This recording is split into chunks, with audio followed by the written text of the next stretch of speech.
go. And welcome to the Pittsburgh Nerd Podcast. I'm Sean. And I'm Ian, and this is the only podcast that says, James, you gave up everything for her. When her secrets find its way out, it'll be the death of you. It's from the new Bond movie, No Time to Die. I went to go see it today. How was it? I enjoyed it. Okay. I mean, I think the biggest problem I have with it is, Rami Malek is the villain, and like he was weak sauce. Really? Like, I don't think it was Rami Malek's fault. I think it's just the script. Like, the script just didn't do the villain any justice. Oh, that's nice. And like the villain, like he was necessary, like, but he really because it was about Bond. That's what I enjoyed about it. That's what I've enjoyed about the Daniel Craig run is these movies have been about Bond, not just some random adventure. Yeah. Like they've found a way to link the 5 movies together, so it's all one large story. And I really I've really liked it because it's exploring the character of James Bond. Yeah. And I liked like the opening sequence is like normally like if you think back to like old Bond movies, like that opening sequence is always like some grandiose adventure, like action piece. Yeah. And this one, I mean, it was an action piece. There was a car chase, but it wasn't some grandiose, like it was telling a story. Like it was a very important part of the story. Yeah. And it was a very important part of Bond's story. And like, so, because so often like that first like 10 minutes of the movie, like it's fun to watch, but it has very little to do with what the rest of the movie's about. It's just an action piece to get you into the movie. And this was very different from that. And it was like, I think you were 20, 25 minutes in before they finally rolled credits. Oh, really? Like the opening credit sequence. I was like, wow, man, this is going on. But I thought overall I enjoyed the movie. My biggest complaint is just the villain, and it's tough because like you look at this series and they've had 3 very good villains, and you count one that finished with a 4 out of 5 good villains, and unfortunately Malek was his character wasn't up to snuff. I think if they could have given Rami Malek something more meaty to bite into, he could have delivered though. Which we know he can do. So. Yeah. But overall I enjoyed the hell out of it. It was it's the first movie I've gone to a theater to see since Godzilla vs. Kong. Yeah. And I enjoyed the heck out of it. So yeah, that's cool. Yeah. I had all sorts of internet trouble yesterday. No, did you? Yeah. Like it was like my entire like the first half of my day at work was like my computer just going down because the internet kept going on. And I called Comcast and I get that oh, there's a problem in your area. We have a technician on site. I'm like, whatever. Okay, just fucking fix it. And like at 3:00, like it just it was completely gone. Like from like 1:30 to like 3:00, like it kept coming up and going back down, coming up, going back down. Well, at 3:00, it went away. No, did it? And I called my boss, and she finally called me back at like 5:30, and she was like, "Yeah, we need you to come into the office." Oh wow! I was like, "Oh, that sucks." Yeah. Because like I The problem is like a lot of the stuff that like the computers are like they're personalized. Like everything you have to get. Like so for me to go in and work on a new computer, I have to like it's not under my name. I have to like spend a half hour like pulling up all this information I need to do my job. Yeah. And it is like just a massive pain in the dick. Uh-huh. You know. So it's like, okay, great. Yeah, I'm coming into work. I get into work. I spend my first half hour. Like, you're telling me we're fucking buried. And I spend my first half hour just trying to pull up programs I need to do my job. Yeah, yeah. You know. So that sucked. Do they pay for your internet at home? No. Like, But they want you to work at home. Well, no. I mean, I think if the situation was that I was going to stay at home, I think they do then. Like, I know people who initially, like, when they went work from home, they had to have a second cable line installed for business. And, like, they were given a modem to use. Mm-hmm. But because I was sent home in an emergency situation, quote unquote, you know, there wasn't any like pre-inspection of my home, like for HIPAA purposes. There was none of that. It was just like, okay, take your shit and go. And just here's an Ethernet cable, just plug this in your modem. So like I do think like other people who like if we're in the same situation, I think they have to transition and get like that second line that the company then pays for. Is that coming? Well, not for me because I'm going back in. Oh, you are? Yeah. Oh, I thought you were not. No, I'm going back into the office once they clear that. Yeah. Well, you could probably claim internet on your next tax bill. I think I think I did it last time. I think it was like, you know, do you work from home? And, you know, so I think I claimed it. I can't remember. Like, or they gave me so much. I think whatever. Yeah. But yeah, I mean, because it's like, you know, that's you know, I'm plugged into my home modem, so it's not like, you know, it's not like it's just being used for business, you know. Right. It's used for everything else. So I think that's the difference. Yeah. I wouldn't have a way of like divvying up that bill. So yeah. But yeah, I don't know when they're gonna bring me back in. I know they're moving, in the process of moving right now from where we were at Penn Center over to like, you know, the old Monroeville Expo Mart. All right. So that's supposed to be done, I guess, by the end of this month. And then I'm thinking they're probably going to bring me back like around the beginning of the year or end of the year, like end of December, early January. I see. That's my thinking. You looking forward to it? I am and I'm not. Like, there's something nice about like being done with work and just walking downstairs to watch TV. Yeah. You know what I mean? Like, that's a nice feeling. You know, my daily commute is up and down the steps. That's it. You know, but you know, I'm a fucking hermit. Mm. You know, like I have, you know, so I think it's psychologically, it's good for me to like go into work and be around people. Yeah. You know, so. Okay. Yeah.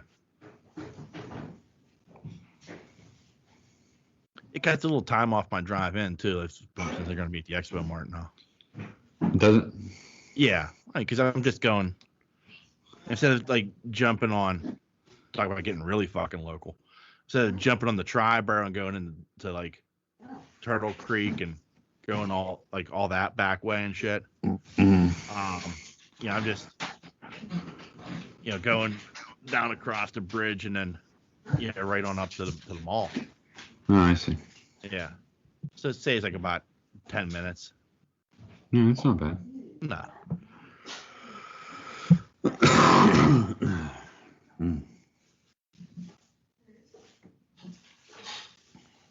That's it. That's the fun and excitement I've been experiencing this week. How about you? Nothing. No, I just watched Doom Patrol and Titans. Yeah. Can't think of anything else. I watched Malignant. That's about it. Yeah. You didn't watch the Chapelle special? Nah. Not yet. Did you? I did, yeah. Was it good? It's controversial. Is it really? Yeah. It's always controversial. Right, but I mean, it's like it's like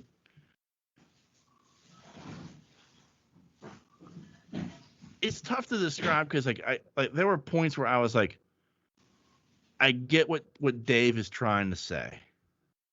Yeah. But he's not saying it the right way. Really? You know what I mean? Like, and it's not even like it wasn't that it was just like, ew, you know.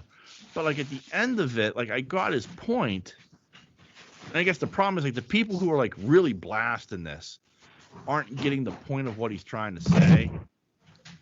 Yeah. Just the controversial way that he's saying it. I think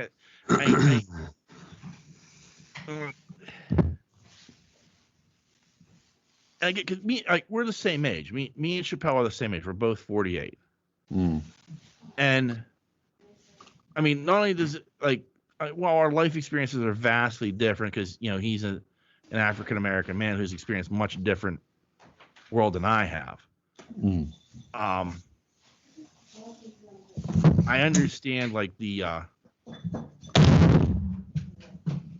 guess because it's especially like the thing that's really coming out is like the trans stuff that he talked about, like transphobic and shit like that.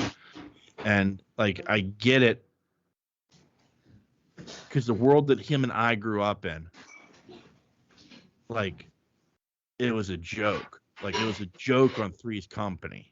Like like trans, like it was like something like you went to Sweden to have this surgery done and shit. You know what I mean? Like, it was like it. So it's him saying like I'm trying to be a better person about it, and I wish you would be a better person about it as well. But he's not saying it in a way that people understand that that's what he's trying to say. You know what I mean? Like, I guess the problem is like, I get it because like I get his standpoint on like, because like, he says stuff like a black man can murder another person. Like he's talking about this guy, the baby. He's like a black man can kill another person in a Walmart in North Carolina and it not affect their career, but they say something offensive to gay people. So it's like it's shit like that. It's like I'll be interested to hear your opinion when you watch it. But like the thing I took away from it was like it's like he's trying to like understand, but it's hard for him to understand. Yeah. Because of the world he grew up in, and the stigmas or the whatever you want to call it that's attached to being, a black man in America. I mean, I'm sure being a gay black man in America is even harder, because not only, is there racism, but there's also the, anti-gay stuff. I mean, like, and he's trying to talk about it, but he's like, it didn't come across in a way where you felt like he gets it. I see. It's tough to describe. Like, I hate trying to defend him because then I sound like a bigoted asshole. You know what I mean? But like, so I'm not going to try to defend them, but it's like I got what he was trying to say. I just don't think he said it very well. Right. Which is a shame because I mean, on on the Mount Rushmore of comedy, I think Dave Chapelle is there for me. Yeah, right. You know what I mean? Like, and so like for this to be like he's like, this is my last special for a while, like that hurts because it's like you went out on a note that I just don't think you should have went out on. Yeah, I hear you. But I'll be intrigued to hear your thoughts because I mean you're like me, like you love Chapelle. I do. I love Chapelle. You know. Yeah, I think he's one of the best comics ever. He is, and it, you know, hands down. Yeah. So I'm interested to see it. Yeah. Yeah, I mean it's good. There were some things in there that, you know, I busted out laughing, and there were some things I was like, ooh, maybe you shouldn't have said that, Dave. I know they want to. Some people are calling for it to be pulled. Yeah. Yeah, I mean, and it's tough. I mean, it's tough. It's tough to describe. I had after I watched it, I had to sit down and kind of like think about it for a minute. I was like, wow, man, that went to some deep, dark places that, you know, I don't know. Right. But like at the end of it, when I thought it through, I'm like, I get what he's trying to say. I just don't think he said it very well. Right. You know. No, we'll see. Yeah.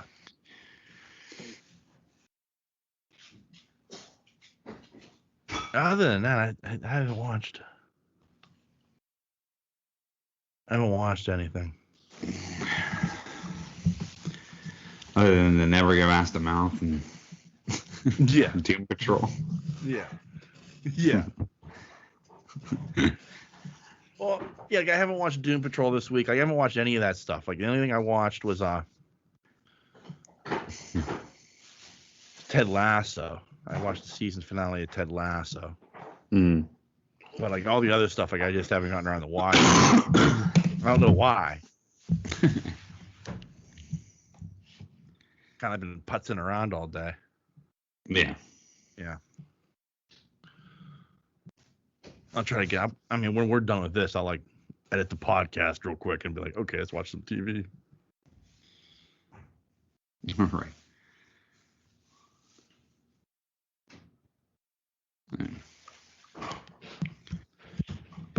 All right. So,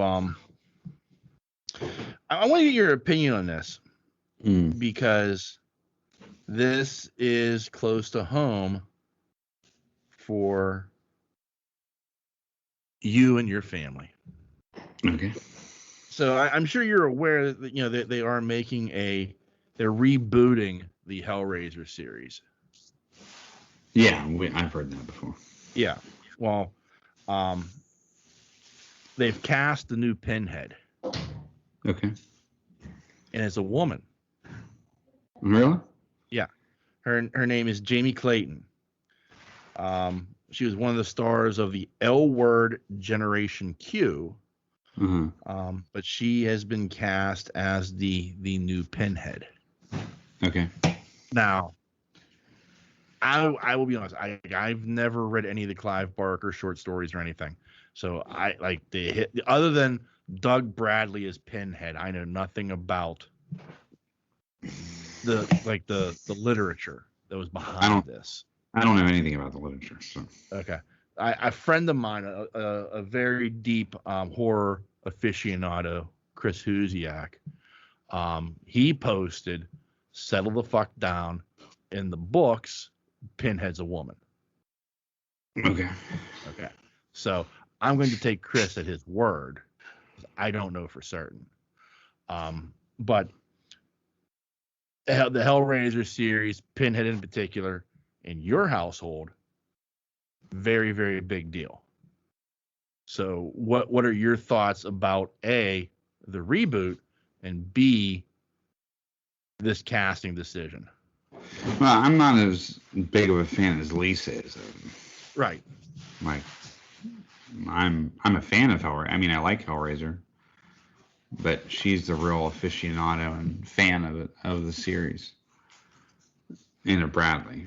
So. Right. I mean, she had Doug Bradley touch her pregnant stomach at one point. Yeah. Much to my chagrin. Yeah, I don't know. Hold on. Hey, Lisa. Okay. Come here for a second.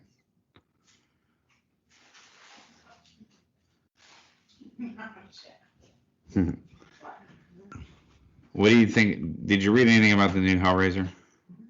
What do you think about them casting? It was perfectly fine. Perfectly fine. Is it in one of the books? Ashley trades places with one of the Cenobites. Oh, really? So it's perfectly fine. Because they said Pinhead in the books is actually a woman. It's gender fluid. It's always been. Gender fluid. Yeah. And in one of the books, Ashley trades places with one of the Cenobites. So it's perfect. Okay. I was just curious about your opinion. I'm excited about it. That Bradley's not in it? Huh? Bradley's not going to be in it? I don't know. No, I said. I don't know. I don't believe so. But Clive Barker's all over it. So if you get his approval on it, then. Okay. That's cool. Yeah. Well, you heard it there, I think. But you heard straight from the horse's mouth. Yeah.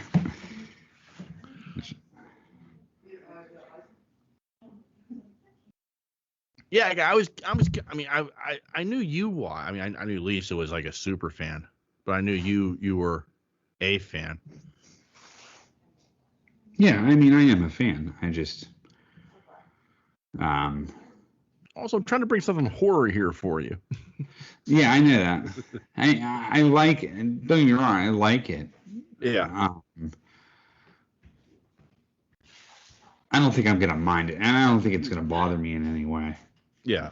I mean, although I do love Bradley, but things change.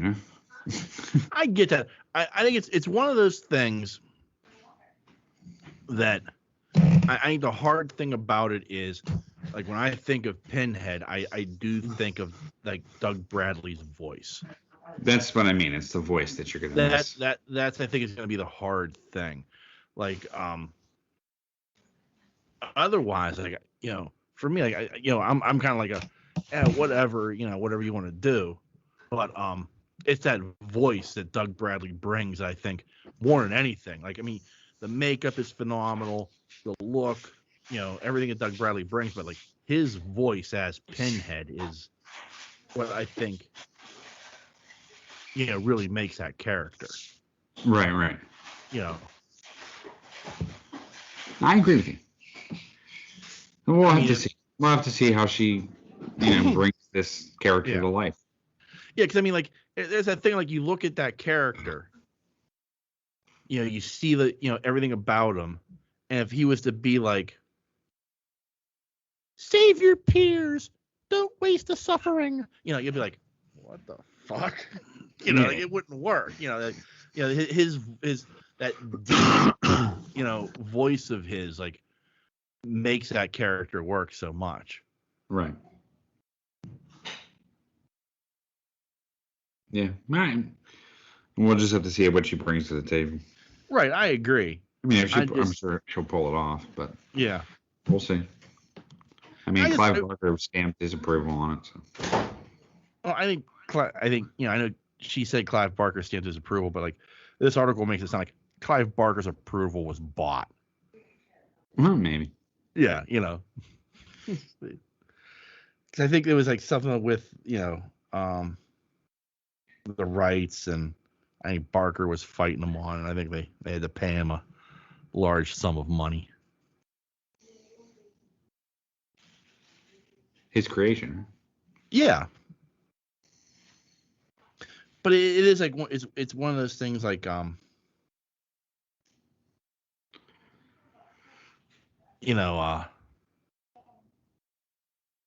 like Nightmare on Elm Street franchise. I mean, that was Craven. Was that Craven? Wes Craven. Mm-hmm. Shit, no. Okay. Yeah, it was. Yeah, it was. Yeah, it was. What? I think it was somebody else. Carpenter? Wes Craven? I can't remember. I want to say Anderson. Somebody Anderson.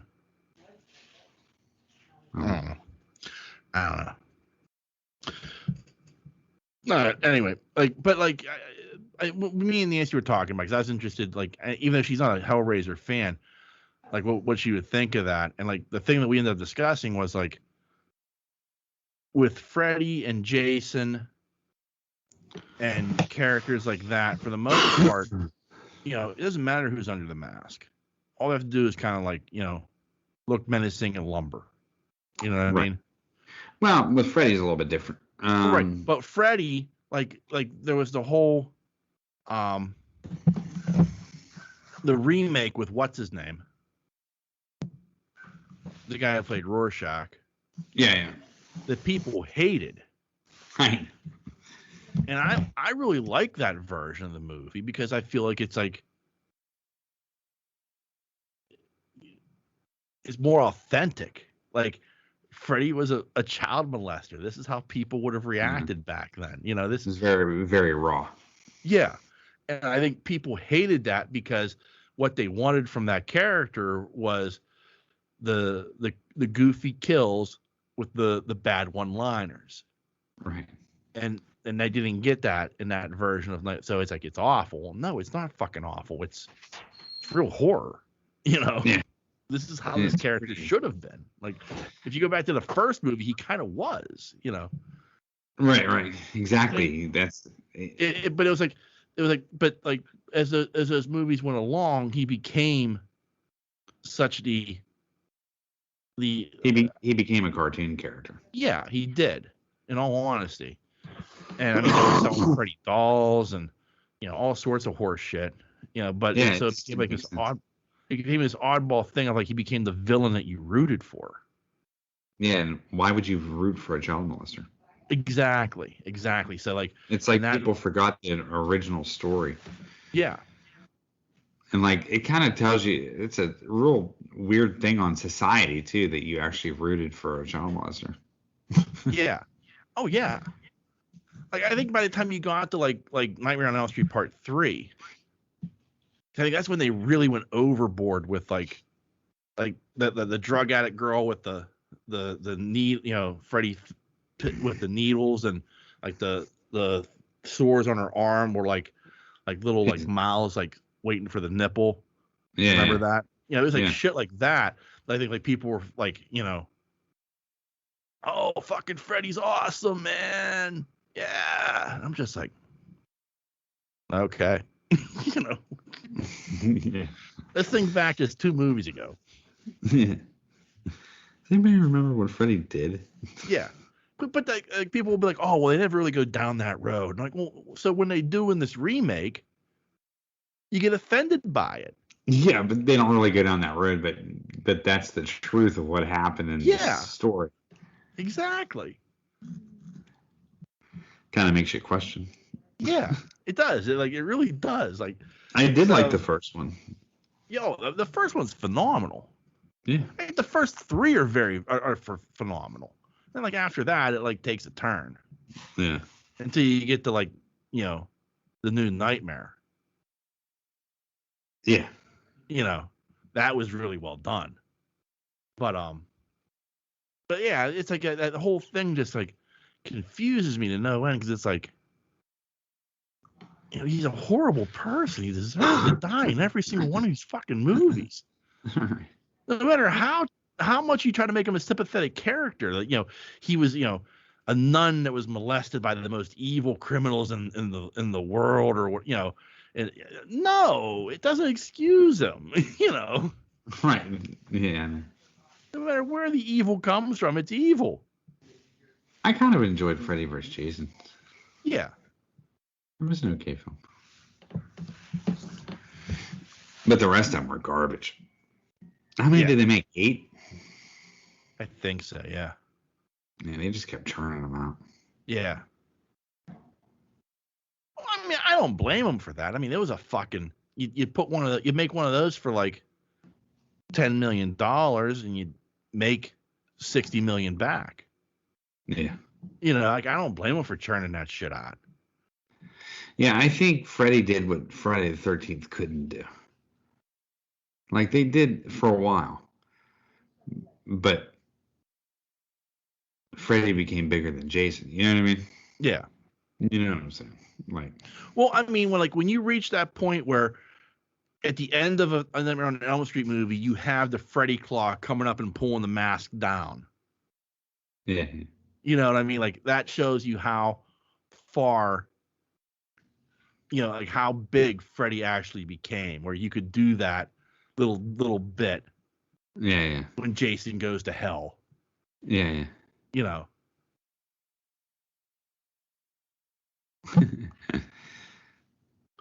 As long as you're not doing Jason in space. Oh, man. Horrible. It was so bad. Horrible. I just can't. And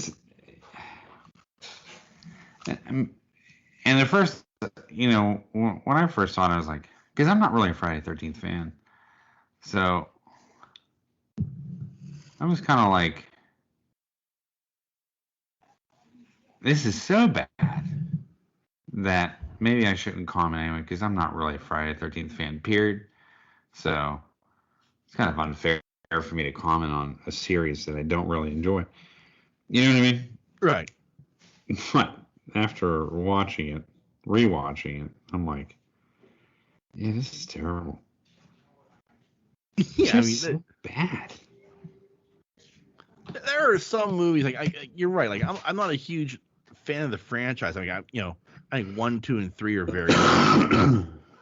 Then it starts to take a turn at 4. But I mean, when they did Jason X, like Jason in space, it was like, this is horrific. What were you thinking? Jason Takes Manhattan was pretty bad too. Yeah. I mean, there are some bad like you talk about like they were turning out these Freddy movies. At least they're like watchable. Yeah, some of the Jason. Some of these Friday the 13th movies they churned out, you're just like, are they just trying to get to 13 as quick as possible? Yeah, and it's almost like you waste all that money on CGI and stuff like that. The good parts of that movie, as far as like CGI and effects, and it's like, man, you could have made something else with all that CGI you used. Yeah. You know what I mean? Like the nanotechnology and all that kind of crap, which is kind of interesting. And could have made a great horror film, but no, you plugged it into this idiot. He's fucking, frozen outside of the spaceship. Yeah. You know what I mean? Like, it's just terrible. Horrible. God, it's so bad.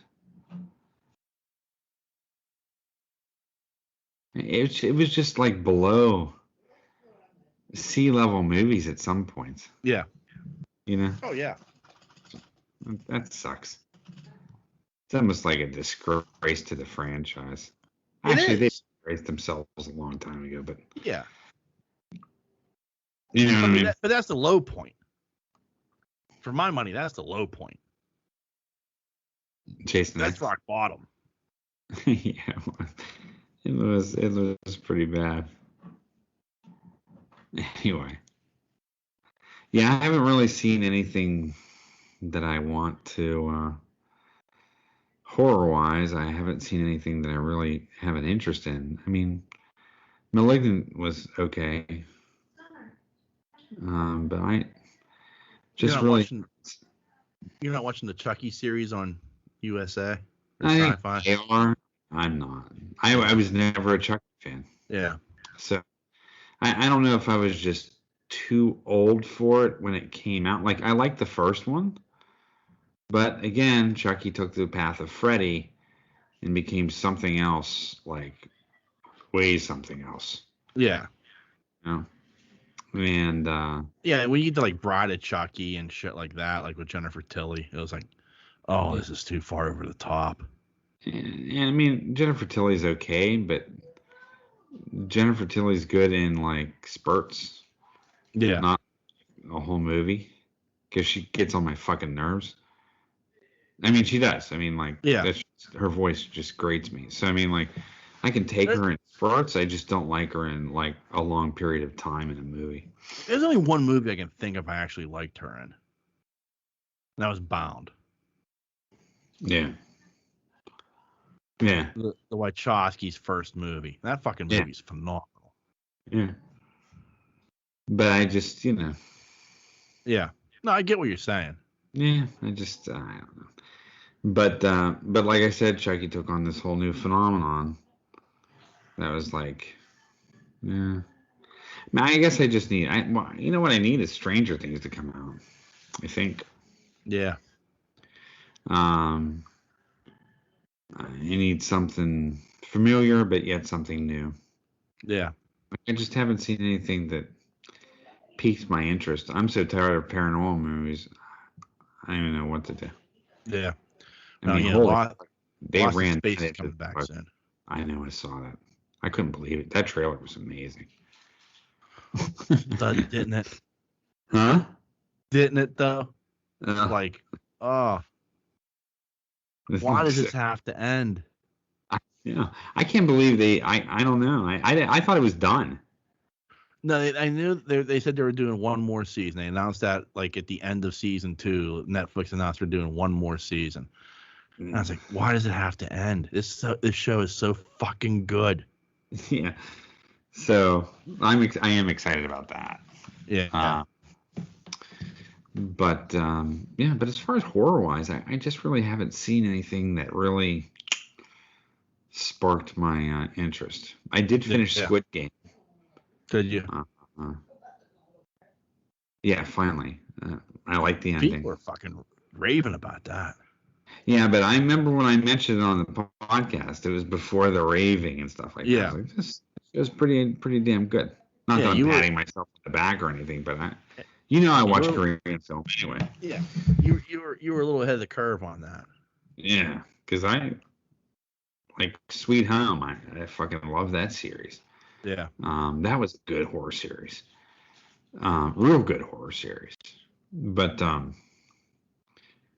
yeah, I mean, I was starting to watch trailers the other day, and I never I turned it off. Yeah. Because I thought there was a new Spider-Man trailer, and there wasn't. I got pissed off, so I just turned the whole thing off. Yeah, and people are raving about what? Venom. I've heard mixed stuff about Venom. I've heard a lot of people say it's okay. Like, I've heard some people say like it's not as good as the first one, which I wasn't a fan of the first one, so I can't, And I've heard some people are like, it's fucking phenomenal. And I'm like, so I've heard nothing but mixed reviews on it from like different people, like people I like follow on the internet, like not like sites. You know what I mean? Yeah. So. Well, I'm excited to see Woody Harrelson in that role. Yeah. Because I mean, the thing is everybody's like, Woody Harrelson, but I mean, Woody Harrelson's done some really good shit past 10 years. Oh yeah. I mean, he really made, decent comeback here. Yeah, he did. I agree with you. I mean, he's like, I'm right really there with acting well. Yeah. I just watched him in something.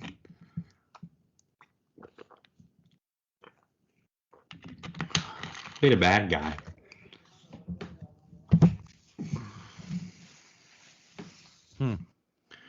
Something about an assassin in Japan. Okay. It's on Netflix. Yeah, I don't know. Or one of those. It was either on Netflix or Prime. Yeah. It's actually pretty good. Yeah. I can't remember the name of the damn movie. I'll look it up here in a second though. It's about a hit woman. She was a hit woman. I mean, that's what she did. And she was good at it, but she was raised as a child by Woody Harrelson. Yeah. Do you know what I mean? Yeah. One of those types of deals. Yeah. And so it went south and someone poisoned her ass. And so she was going around trying to find out who poisoned her, number one, and who was responsible. Oh, that's that one with the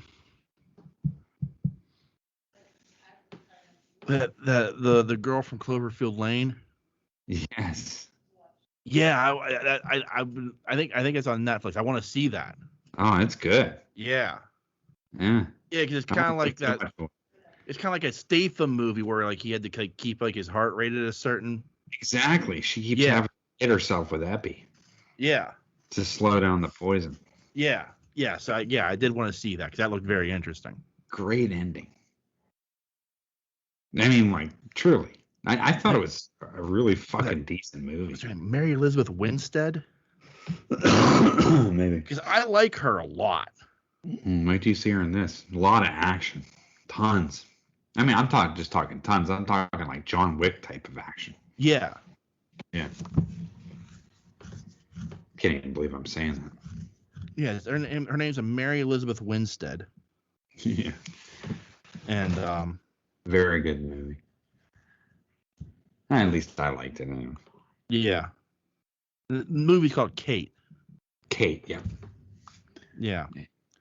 It's good. And that's on I'm looking it up now.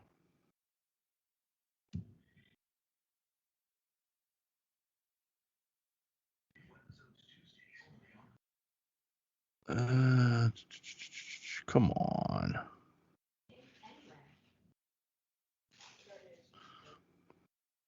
Of course, IMDb is not going to tell me what streaming service I can get it on.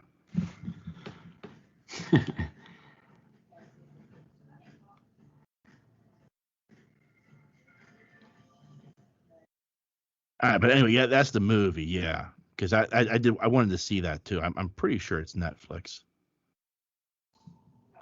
Yeah, watch on Netflix. Yeah, okay. Yeah, it was good, man. Yeah.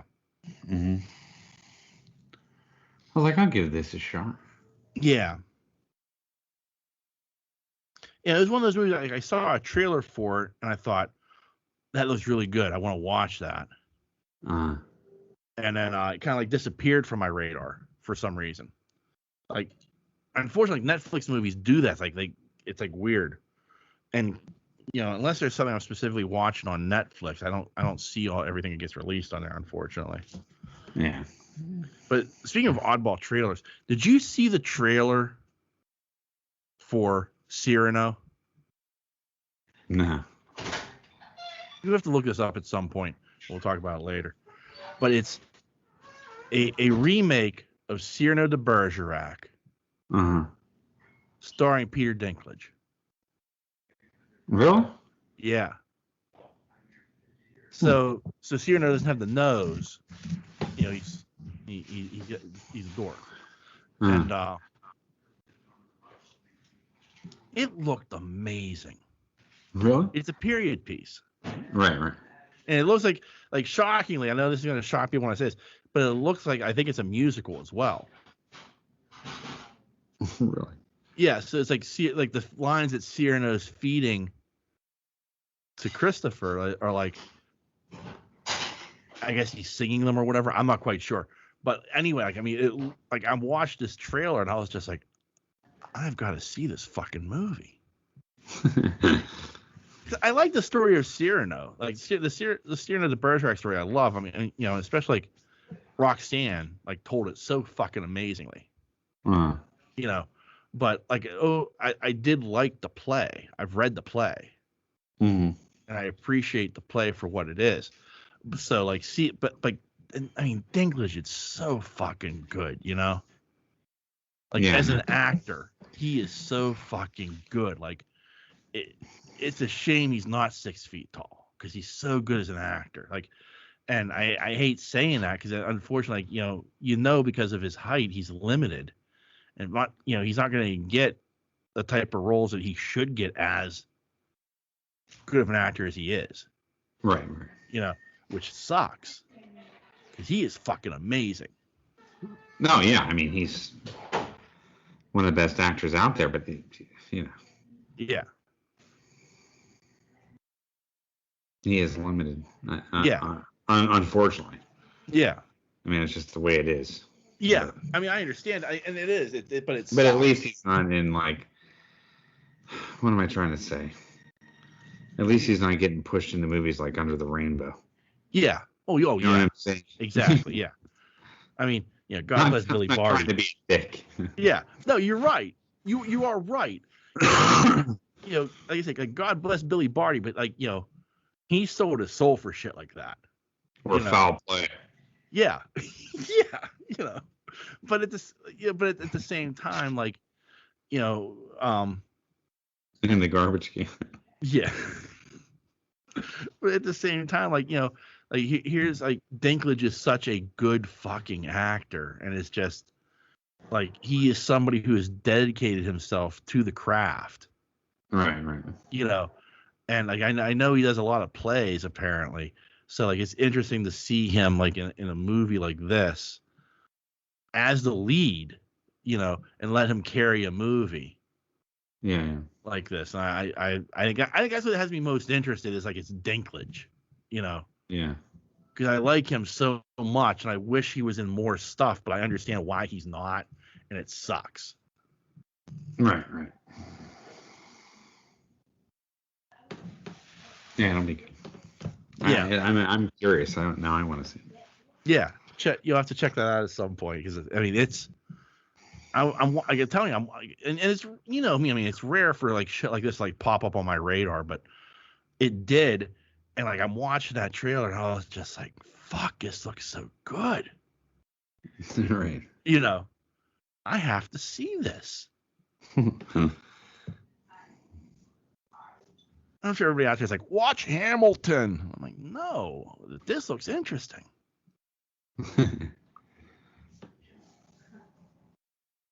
What else? I don't know if I watched anything else, seen anything else. Just some Halloween stuff. Yeah. Like behind the scenes kind of stuff. That's about it. That's coming out next week, I think. Yeah, next week. Are you going to go to a theater to see that? It depends on what we're doing. Yeah. I think next week is busy. I do want to see it in the theater, but. Well, I mean, next weekend is next Saturday is the P&P at the Nerd Corner. Yeah. You got that going on. Yeah.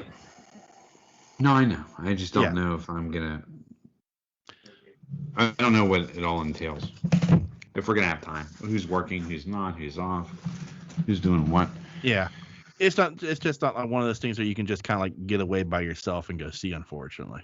Yeah, it's a family ordeal. And that's kind of what I like about stuff that's coming on TV.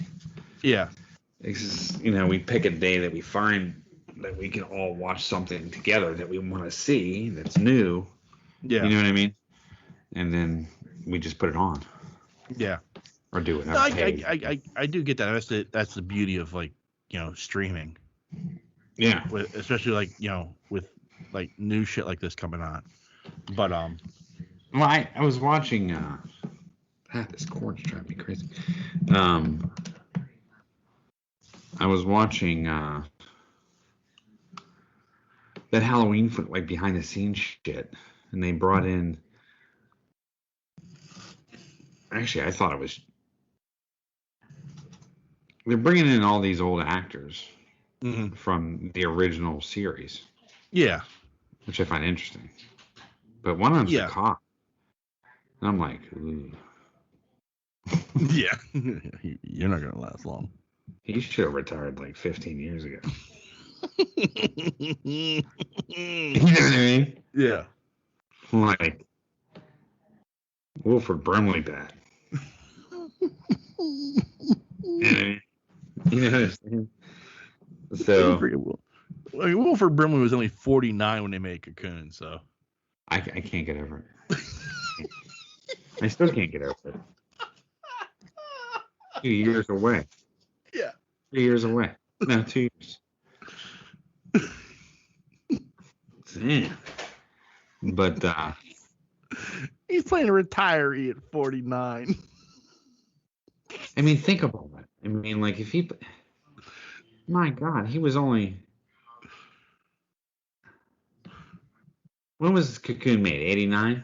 Let me look it up because I'm exaggerating. It wasn't, but it was close. I mean, it was like really fucking close. So let me look up old.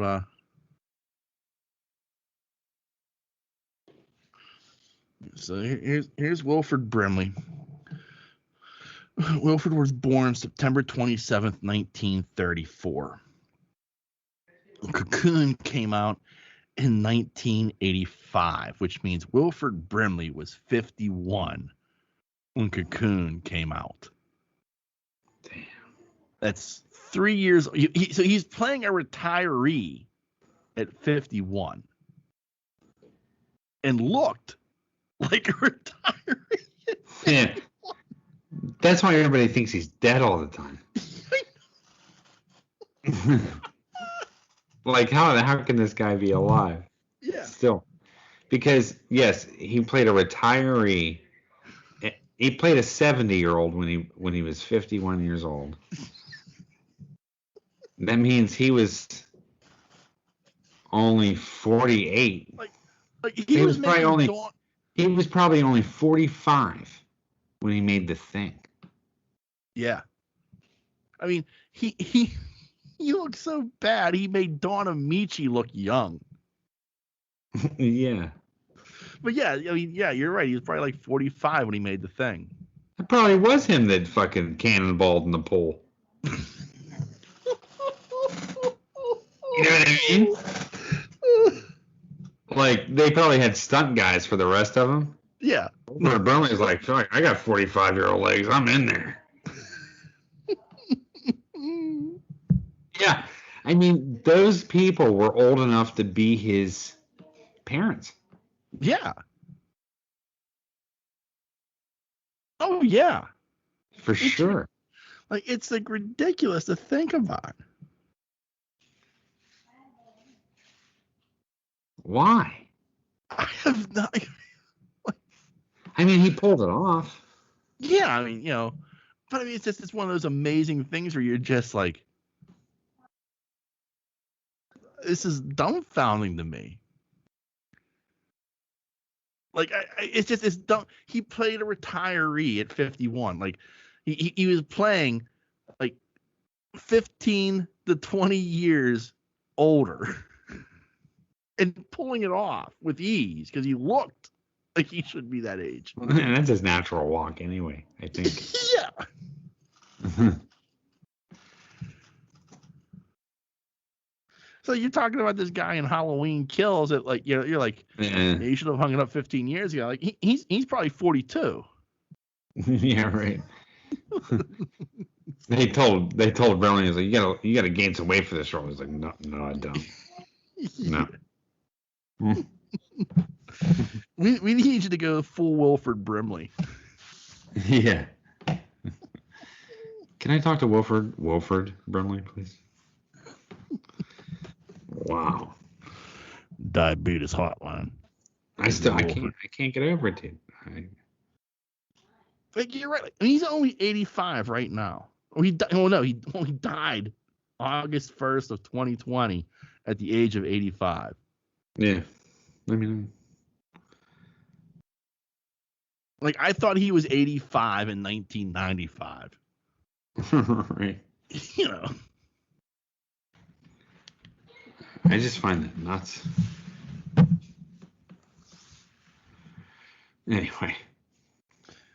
Anyway, so you're looking to find time at some point to be able to watch. You don't think you're going to see in the theater, I think, is what I'm trying to get at from the sound of things here. I don't know. I want to, but I don't know if that's going to happen. Yeah, honestly, I don't know what we're going to see in the theater next. Yeah. Good. Well, I just scrolled down. Wilford Brimley, under trivia, was a bodyguard for Howard Hughes. Holy shit. Really? The first thing. No wonder he always has that no-nonsense look. Howard Hughes? Yeah. Talk about someone that's seen some shit. This is okay. There's 18. I'm gonna go through these because some of these are fucking amazing. Was a talented jazz singer who recorded several albums and played successful club engagements. Now I'm gonna have to look that up. I have to look up some Wilford Brimley jazz albums. Was a bodyguard to Howard Hughes. Was a farmer and rodeo rider who, after gaining weight, became a blacksmith and then a film actor. So, like acting, not his first choice. Yeah. Known to loosen up castmates with small practical jokes between takes. For example, while filming Cocoon: The Return, Courtney Cox was caught off guard by whoopee cushion pranks.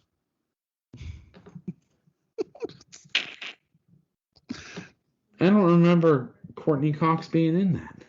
The Return, the second movie. I don't think I saw that. And a reoccurring role in The Waltons at the prodding of series star Ralph Waite. Brimley became a charter member of Waite's Los Angeles Actors Theater. Now, here's the one we all love. He was only 49 when he was cast as a senior citizen for Cocoon and turned 50 during filming.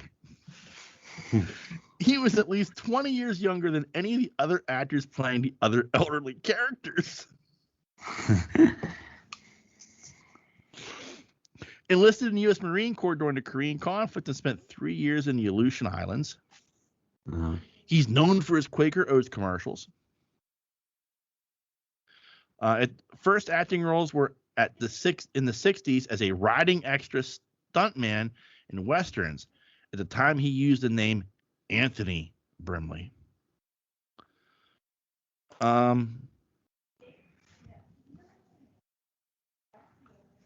Despite playing Kevin Kline's father in In and Out in 1997, Brimley was only 13 years older.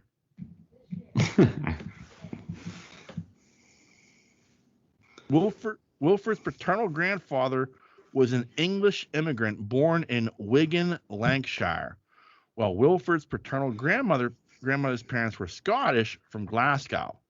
Wilford's mother was of half Danish descent, with her other roots being Welsh, English, German, and Swiss German.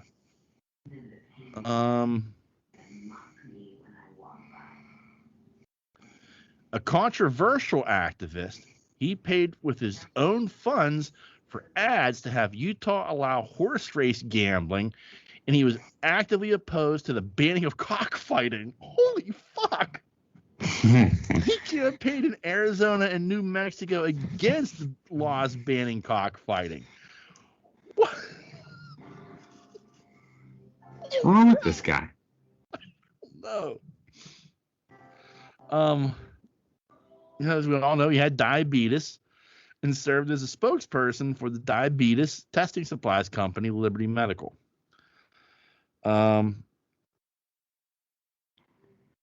Was often mistaken for the trolley conductor in the 1991 Hardee's TV commercial for the Frisco Burger. Wow. I bet that pissed him off. I'll bet. I ain't making no goddamn Hardee's commercial. What's wrong with you people? Let's go to a cockfight. Get my rooster out of the trunk.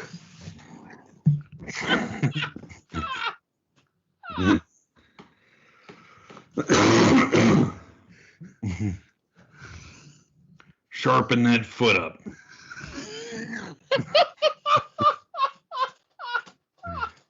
Or whatever the fuck you call it.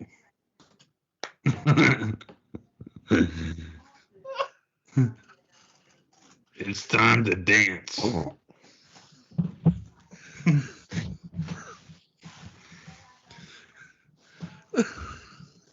Put me down for 1,000 on that fucking nice red-headed rooster over there.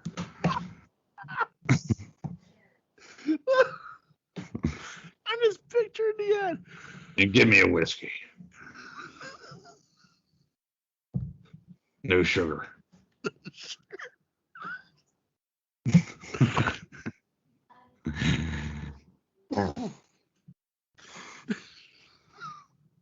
I'm just picturing the ads. Hello, Arizona. I'm your friend, Wilford Brimley. I'm here to tell you today about the importance of cockfighting. Yeah, like what's the significance of that? How do you support something like that? Let me tell you something. There is nothing more wholesome than taking your family down to the cockfighting ring for a night of entertainment. Right. The fresh sound of roosters engaged in battle. And a little bit of blood on your chin. That'll make you a man. Jesus. Look at that. Little Johnny caught a beak. That's the souvenir, son.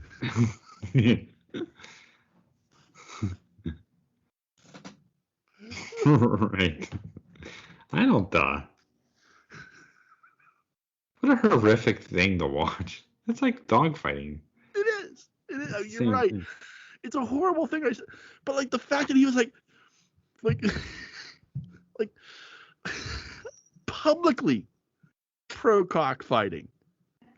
Like it wasn't like some like Michael Vick was at least like on the down low, with the dog fighting stuff. Like Wilford Brimley's out there like paying for it out of his own pocket, like the finance ads that are pro cockfighting. Right. That's nuts. Oh. Damn. What's wrong with him? I don't know. I like a little bit of rooster blood in my oatmeal. It goes a long way. I'm starting to sound more like Sam Elliott. Sam Elliott, not pro cockfighting. At least not that I'm aware of. I'll check his IMDb page, apparently. I fucking love Sam Elliott, dude. Oh, shit. I think if Sam Elliott spoke, I would do whatever he said. Yeah. You know what I mean? Like, he's that kind of... Like, I don't know. I watched a lot of that show, The Ranch. Yeah. With him and Ashton Kutcher. Yeah. And I fucking loved him in it. Oh, like, yeah. He was really, really good in that show. Like, maybe better than Ashton Kutcher. Yeah. Like, he was amazing in that show. Yeah. Just his one-liners and his demeanor, and you know what I mean? Oh, yeah. Like, it was a perfect part for him, Yeah. It was good. Speaking of Ashton Kutcher, they're rebooting fucking that 90s show. Yeah. Well, they did the one in the 80s where it was in like San Diego. Yeah. And it didn't do too well. But this one's being done. It's called that 90s show. And it's being headed by Red and Kitty. Yeah. It's like their granddaughter. Eric and Donna's granddaughter comes to stay with them. For the summer. Yeah. It's fucking great, dude. Oh, I can't wait. I can't fucking wait. Red and Kitty are just fucking, they're the best. It's just so good. Red alone is fucking phenomenal. Yeah. You're a dumbass. I'll put my foot in your ass. Yeah, but it's gonna be funny to see if they change it all. Like I'm really interested. Yeah. People change on grandchildren. You know what I mean? Like, right. So we'll see. Yeah. I don't think Red will. I think Red will still be like, Red. I can't wait, dude. My favorite line of all time. Like one of my all-time favorite lines is from that 70s show, and it's the foreman, the daughter was finally introducing Kelso as her boyfriend. And Red and Kelso comes and he's like, "Hi, Red, I got you a 5-pack." Yeah. It's like, gee, Kelso, thanks. I wonder where that 6th beer went. He's good, dude. Oh. Yeah, Kirkwood Smith, one of the all-time that guys. Yeah. I know we get. He did a ton of stuff with Star Trek. Yeah. like a lot of makeup work and stuff like that. But like one of my all-time favorite Kurtwood Smith roles was in RoboCop. Yeah. He plays like the main bad guy there. Tremendous. Like you watch like Red Foreman, and you go, wow, I can't believe that's the same guy from RoboCop, because he's like like completely different. Oh man. Yeah, I'm looking forward to that. I saw that, and I like asked, because Nancy's like a huge that 70s fan. That's like comfort food for her. Like she'll watch that. Like, yeah, like she'll like put that on to like, and to fall asleep to. Yeah. And I love that show. I'm due for a rewatch of that at some point. It was a good show. Yeah. Well, one last tidbit I wanted to get your thoughts on. Apparently, there is a Russian film crew, including an actor, that are going up to the International Space Station to actually film a movie. Really? Yeah. It's interesting.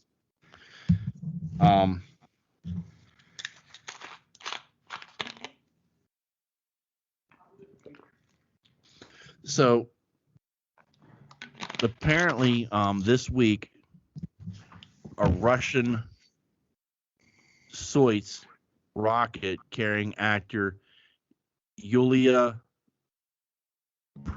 Preslid, director Kilm Shapiro, and Russian cosmonaut Anton Shikalov lifted off, and it was on its way to linking up with the International Space Station, where the movie will be filmed, titled The Challenge. The movie has been described as following a Russian doctor who is sent to the International Space Station to save the life of a cosmonaut.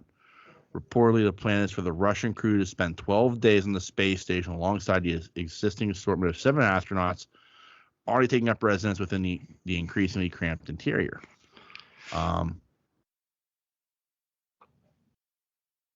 So it states here that they underwent an accelerated course of many important elements that the cosmonauts studied over many years. We tried to master them in 4 months. Of course, this is very fast. We had a lot of theory, practice, endurance, sports, everything imaginable. It seems to me that this is a rather feasible task. Naturally, not to become a cosmonaut at the level of Anton and other professionals, but to prepare as a participant in space flight. So, 12 days of shooting a movie. So they pretty much fucking Rocky trained him for like fucking 6 weeks. Well, I'm imagining it more along the lines of like, get out there in 5 feet of snow. Here's a yoke. Yeah, I'm picturing more along the lines of like Armageddon. Yeah. Yeah, someone's gonna die on this mission. Yeah. We're about to get our first fatality on the International Space Station. We're gonna really see what happens to a body when they go outside of the. Well, I mean, Tom Cruise has said he wants to do a movie in space. Like, but I always feel like that's just Tom Cruise being Tom Cruise. Like, Tom Cruise is like does his own like fucked up stunt work anyway. So I can see Cruise being like, yeah, I want to go into space. I could do that. Yeah, I'm sure he will. Yeah. But now he's not going to be the first because the Russians have beat him to it. I'm sure the church will help him do that. I'm sure. But, yeah. Yeah, exactly. And there's some money there. Anyway. Yeah, just a little bit. Just a little bit. Just a little bit. Yeah, we'll fund. We'll fund that. What's in it for us? Yeah. Your firstborn. No, I'm just kidding. We need to get Tom into space. Yeah. How can Zemu make this happen? Tom, have you ever done anal? I'm just kidding. Tom's like, pitching or catching? Right. Yeah. Right. Oh, that's scary. Yeah. But I find it interesting. I still think someone's gonna die. But Shatner's going. Yeah, but that's not really space. Oh, I guess not, right? Like they're like just barely getting to the atmosphere, Like Shatner will experience some weightlessness, but I think they're going as high as like the SR-71 went, He'll sing Rocket Man on the way up. Yeah.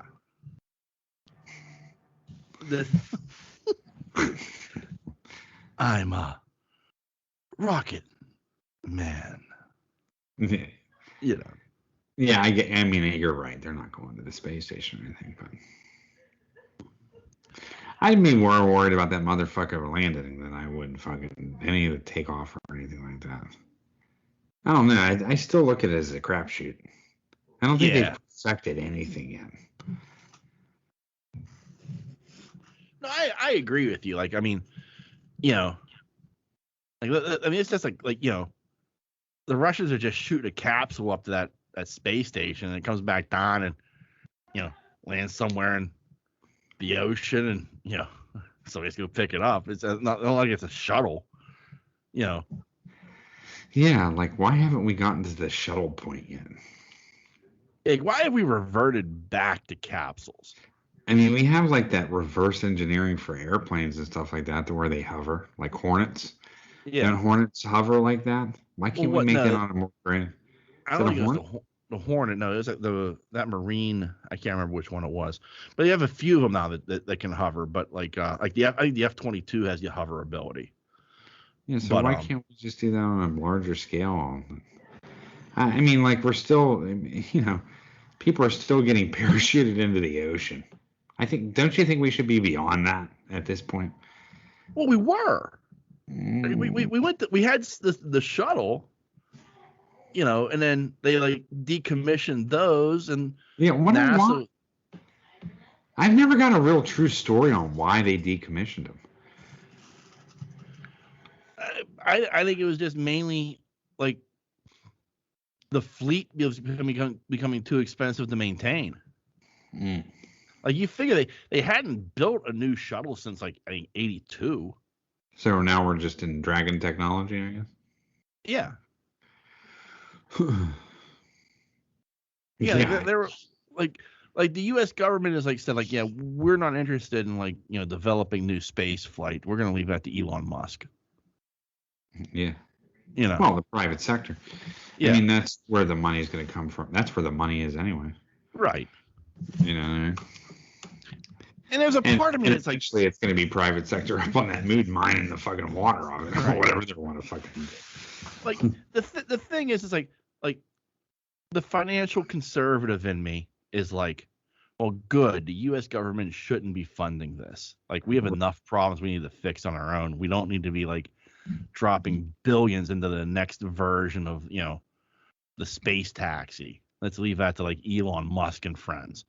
Yeah. There's another part of me that though is by the end of this decade we will go to the moon. I'm still inspired by Kennedy. Right. Yeah. Exactly.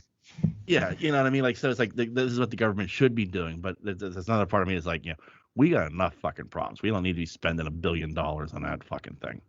Yeah. Right. Slow your roll. Yeah. So I'm of a mixed mind, but at the same time, it's fuck it, if Musk can come up with it, Yeah, I think I'd be pissing my pants on return. I don't think there'd be any problems with me going on takeoff or anything, but I would be pissing myself on return. Oh yeah. I mean, it's finite where they gotta land, and it's just can't you have a bigger platform? Can't you, Monroeville Mall parking lot? Yeah. Why are we landing on for anything? Why are we landing on a dining room table? I just don't really know why. Yeah. You know what I mean? Like, I don't know. But What do you mean it's a 20 by 20 square? yeah, I don't understand it. That's the part I don't understand. Yeah. Like, seems like you'd want to land it. Okay, X marks the spot. Land on the X. Oh, we missed the X. Okay, that's okay because it's still flat. Yeah. No, it's not. No, it went into the ocean and blew up. Yeah, and everyone died Yeah. because you missed the X. Son of a bitch. Sorry, sir, I spilled my drink. Yeah. I don't know. There's too much room for error there. I was playing Galaga. Exactly. Did you see that new song by, real quick, I guess it was done about a week ago. It was put out by Cougar and Springsteen. No. Yeah, they have a song together. Duet. Yeah. It's not bad. No. Cougar looks rough. Well, I'm sure. He's 70. Yeah. And Bruce looks... Springsteen's probably about the same age. Yeah. I mean, Bruce looks, I mean, he looks his age, but Cougar looks worse than this. Bruce has aged well. I don't know if he's had work done or... I think he has. Yeah. But, I don't know. Bruce can still sing. Yeah. I was listening to Bruce today. Weird, I know. Believe That is me. weird. I don't know. I just went down this road today on YouTube. I just wanted to see, like... It all started with Bob Seger. Wow, that's a good place to start. Yeah, well, I mean, I was listening to some Seger and... Yeah. Was telling Ellie, I was like, this and on. I was like, that's the problem today. There's no more songwriters. I mean, or very few, it seems. They kind of making a comeback, but not like there used to be. And I was like, these guys actually, these are songwriters. You know what I mean? Which I liked. And so then we went down the Cougar hole and then went to Bruce and listened to some old stuff from Bruce and I was trying to tell her, I was like, this was like, Springsteen was sort of like sort of Cougar too. Like the 80s answer or 80s similarities to Dylan. Do you know what I mean? Like, yeah. In vain. You know what I mean? Well, I mean, that's what Springsteen wanted to be. He wanted to be a different version of Bob Dylan. I think he achieved that to a certain extent. Well, there's a little problem with Born in the USA, but that made it fun. But he didn't exactly say, you know what this song is really about. Yeah. You know what I mean? Well, yeah, I mean, but he does have that problem. Like Reagan was using that, and he's like, you do understand this is an anti-government song, right? You're right. And the Reagan administration was like, really? We didn't catch that. That's right. Where's that in the lyrics? Did you listen to the song? Yeah. Anyway, but yeah, so then I went there, then I went down to then I went to the rabbit hole, right? So then I went to John Fogerty and started listening to some John Fogerty. It was a weird rabbit hole I went down to. It is a weird rabbit hole. It's like the Americana rabbit hole. Yeah. Because like all those guys sing about is like the American experience. Like from four very different points of view, though. Right. And then I went to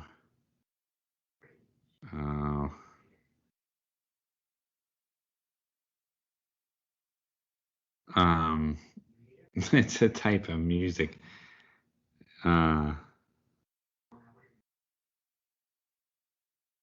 Cajun music. Okay. Because I wanted to hear this song. It's called Jambalaya or something like that. I don't know what it's called. It was in the movie Steel Magnolias. I know, old movies. Steel Magnolias. But there's a part at this wedding where they're playing like Cajun music. It's actually a really good song, and I really dug it. Yeah. It had like that calliope sound, like Yeah. the accordion, all that kind of crap. And I'm familiar with the music just from in Biloxi for so long, and I got my taste of it down there. So I mean, like I heard it in that movie, I was like, it's a good song. Actually, John Fogerty did a cover of it, which I found on YouTube. Yeah. Yeah, which I found interesting, and I really like the John Fogerty version. Yeah. You know what I mean? Because I like when Fogerty starts screaming, it's like really good. You know what I mean? Like, yeah, it's John Fogerty. Yeah. Like, not put me, not center field. Yeah. Right. It's when he starts wailing. Yeah. That's the John Fogerty that I like. Yeah. And so he did a version of that song. I was like all into it. So then I went down the rabbit hole. So I just put on this. It's a funny story. I put on this video. Thank God Elliot was gone. I put on this video and it was like, I don't know, a mix of, I forget the name of that genre. There's a certain genre for that music. I just can't think of it. Anyway, just Cajun music. Yeah. And it was called To the Swamps or, something weird like that. And I was like, all right, I'll listen to it. But it had some good music on it. And then it had had scenes from the swamp and a gator coming off and a crane. And going down the river. And there was like these old, docks and houses right on the river and stuff like that. I was like, this is really cool. And so I was like, I'm going to play Candy Crush and just sit there and listen to some Zytoscope? I don't know. I'm going to listen to this music. So I'm listening. And it gets a little weird. There was it got a little religious, but then it flipped off and went right back into Cajun hoedown music, I guess. And I'm sitting there and listening. And all of a sudden I look up and it's like scenes from Mardi Gras. I'm like, you know what I mean? Like, yeah. Really? Yeah. It was like, how did we start from in the swamps with gators and cranes and good music to still good music, but Yeah. flashing and multiple men reaching up and grabbing and this going on and the absolute worst of us. Yes, completely. It went from innocence to filth. Yeah, real quick. Yeah, it was like Sodom and Gomorrah. What's funny is for the next month, anytime you go on YouTube, it's gonna flood you with shit about since you watched this, you'll like this. It'll just flood your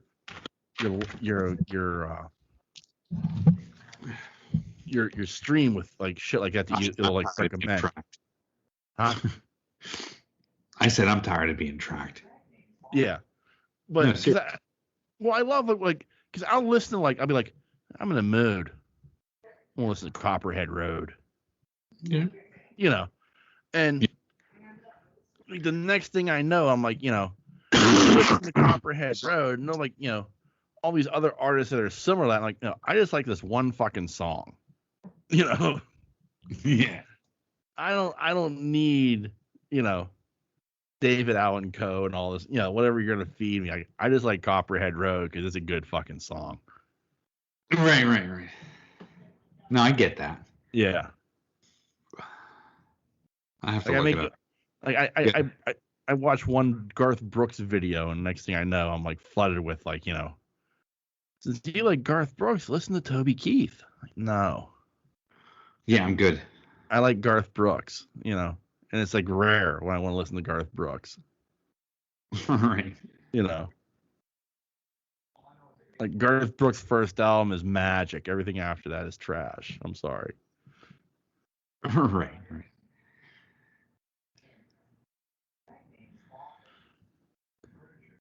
All right. Well, that's all I've got.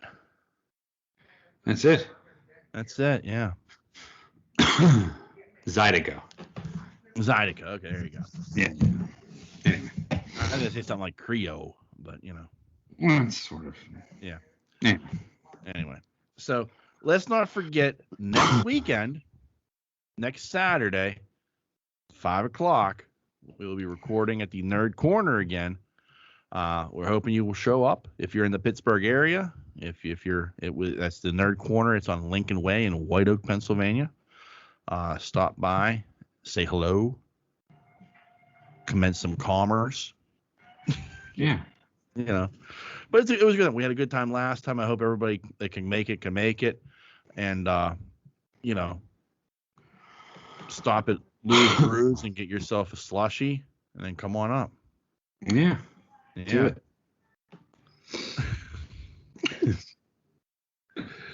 So that's next week. I'm planning on being there. I will be there at 4:30. And we'll have to start recording around 5-ish. Yeah. So, but stop by if you can. Again, that's at 5 o'clock next Saturday. The Nerd Corner in White Oak, PA on Lincoln Way. Yeah. And remember, there are a number of different ways you can reach out and touch us. Oh, yeah, I almost forgot. Let me get this through real quick. Because I did promise Thad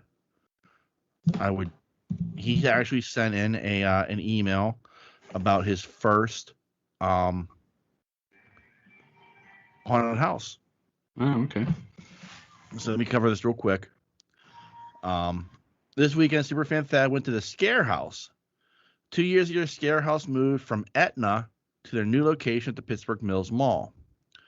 Gone are the days when you would park at the zoo and get bussed over by auto. The haunt cost $25 a ticket for general admission. The runtime was just under 25 minutes, so it's about $1 a minute. As expected, the detail to every area does not disappoint. One of the coolest things I saw was an area where they had creepy nuns like the movie. There was a hallway where they were hanging. Well, I could not no, not that there. There was a decent amount of actors. If there was an area without a live actor, then the animatronics took over. You should check this out. So that's the Pittsburgh Scare House. He doesn't give any information on where it's at. It's up by Pittsburgh Mills. If you know where that's at, it's up on 28. Yeah. But I mean, I know that Pittsburgh, the Scare House has been one of the top haunted houses in the area for a number of years. So there you go. So that's Thad's review. I wanted to make sure I get that in. I don't want to hear about it next week from him. If he shows up, he might be at a haunted house next weekend. We might be super fan Thad 3 free. Yeah. But you can send us an email, and that email address is pittsburghnerd@yahoo.com. You can also find us on Facebook and Twitter. Just search Pittsburgh Nerd. Check out my vlog. Every new episodes are released every Wednesday and Saturday. And the vlog can be found on YouTube. Just search Pittsburgh Nerd as well. Again, very, very easy to find. And what else? We are a member of a number of podcasting networks. You can find us on the Tangent Bound Network, the Weeby Geeks Network, and the Pod Breed Network. Just give them a Google search. You can find all the other great podcasts they have to offer. And also don't forget, Pod Breed does have its own app. So you can actually download the Pod Breed app and listen to our show and everything else that they have to offer. And as always, as Ian yawns, I want to thank you, the listener, for checking us out each and every week. Can't thank you enough for doing that. It warms the cockles of my heart. No. So thank you so much for giving us a chance. We greatly appreciate it. Sure do. And on that note, the dreamer has awakened. Peace.